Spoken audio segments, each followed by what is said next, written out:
us now to the raging nationwide protests and controversy over the NEET process. As the opposition braces for a showdown with the government in Parliament, there's been a spate of sharp political accusations from opposition leaders questioning the very foundations of a central testing system.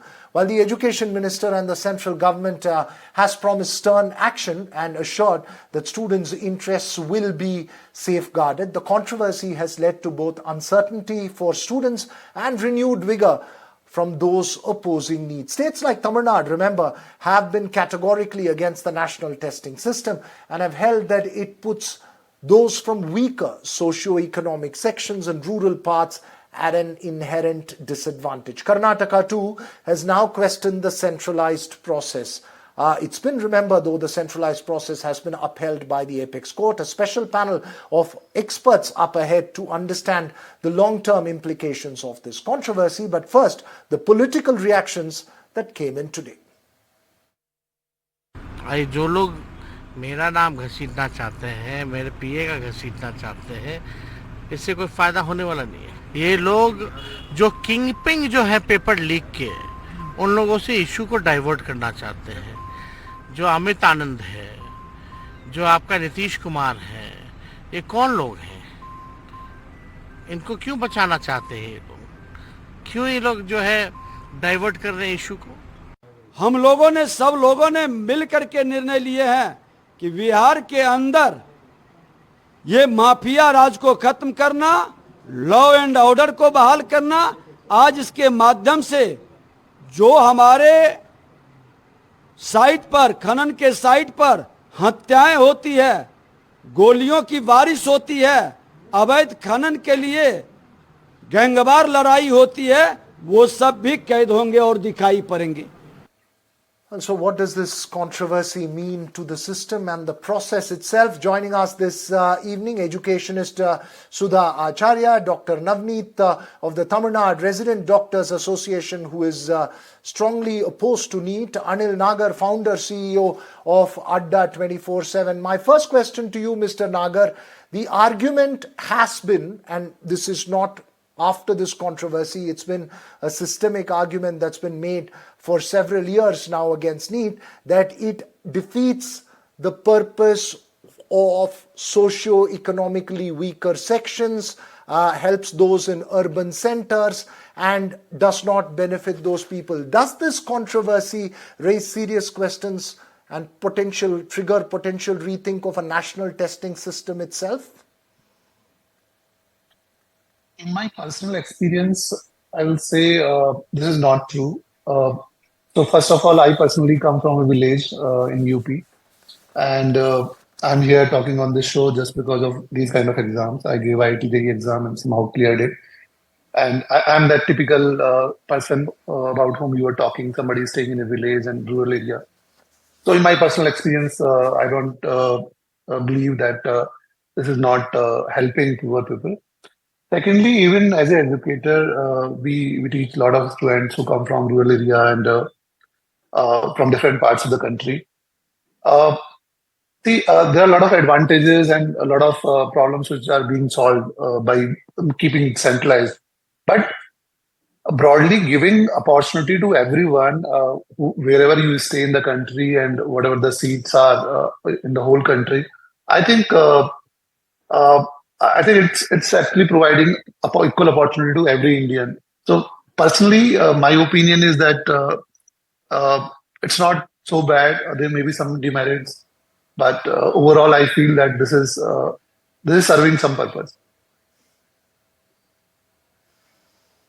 Okay, you're saying it's serving some purpose. Sudha Acharya, before I go to Dr. Navneet, Sudha Acharya, from the larger point of view, there have been questions raised about NEET. Now there is questions raised about the testing system and the process. Should this be taken as, something that should lead to an entire rethink of the system and the process, or is it only about the management of it and ensuring that the system works better? I think it is the management system. I put a question on NTA blatantly. I mean, how the exam is managed, organized, and I'm thick and thin involved with the process as a principal of CBSE school. Last year, I was city coordinator for one district of Delhi in conducting this exam. Even from my school, a lot of special need children, they appeared. And yesterday in your show, I was hearing the girl with a special need, what kind of centers he got and what kind of harrowing experience he has gone through. Last year also, same thing happened with one of my school boy who had multiple disability, and he had to go through a lot of hardship, and even media and channels, they come through and they helped him. So how the examination is managed, I put a question on that. Okay, you're saying you will put a question mark on how the examination is managed. Dr. By Navneet, NTA. you are putting a question mark, in a sense, Tamil Nadu is putting a question mark on the entire system itself. As the political exchange plays out, the question really is of whether there should be a centralized testing system or should that be decentralized. Yeah, children will get really some sense of Dr. trust Navneet, and transparency. I'm putting that question to Dr. Navneet Okay, Sudhacharya. okay. I think this should not be centralized, first of all. See, we have, India is a huge country with a very huge population. When the population of Tamil Nadu is alone greater than the population of a country like England, say England, we have like Tamil Nadu right now, we have like 8 crore population, and UK is right now it has a 6.5 crore population. We certain states in India have a population that are higher than the a large number of a collective number of European nations. When those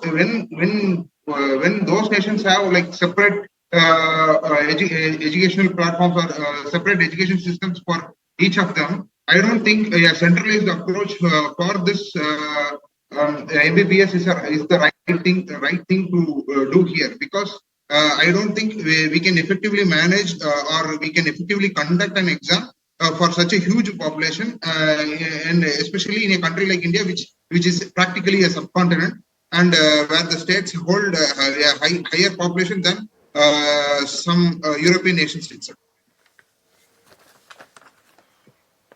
Okay, so you're making that point, in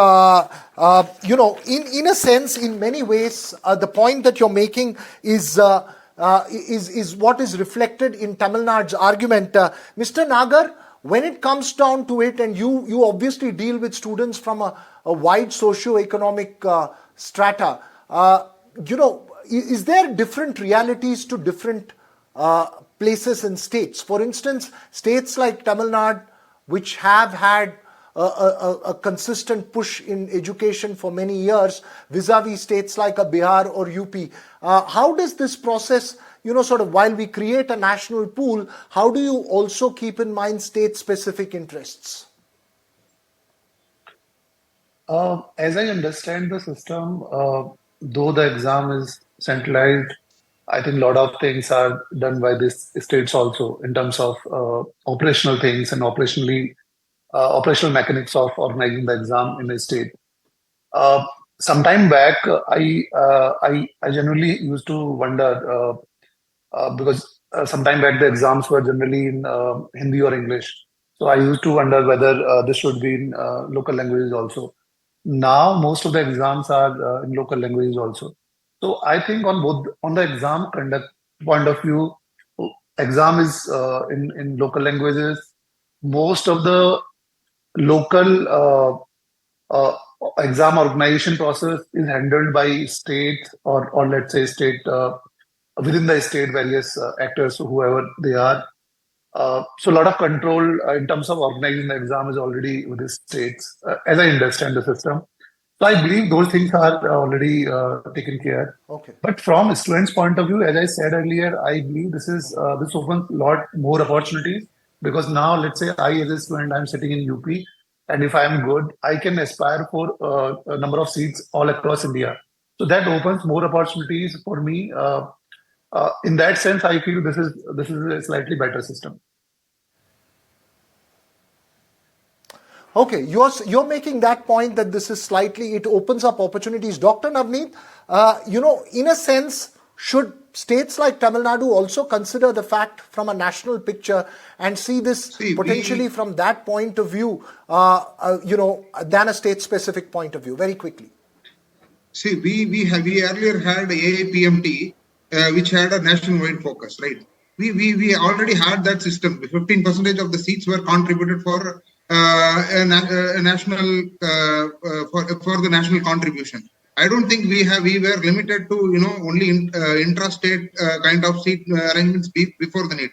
The main problem with NEET is the only the urban focused, the people who are able to spend 1 or 2 years for their preparation stage are able to enter nowadays. For example, in Tamil Nadu, we have 7.5% of seats reserved for students coming from a government school background. If not for that, we will have only 0% going from the purely from a government school system. If we don't have that 7.5 reservation, we will not at all have any students going from the government background, because daily sons of daily wages laborers won't be able to afford such a huge cost of for the NEET preparation. Right before this interview, I inquired a local body who is coaching for NEET, and they are charging up to 2 lakhs per year for coaching. And many of those students who are right now appearing for NEET are twice or thrice repeaters, which means that they are able to not go to college for 3 years. At the same time, they are able to pay 6 lakh money, upwards of 6 lakhs for this particular coaching systems. Yes. Right, Dr. Naveen, I'm afraid we're completely out of time, but it's there are arguments that have been heard and played out over the last many years around this controversy. Obviously, the political exchange over it and the latest controversy will play out in the coming days.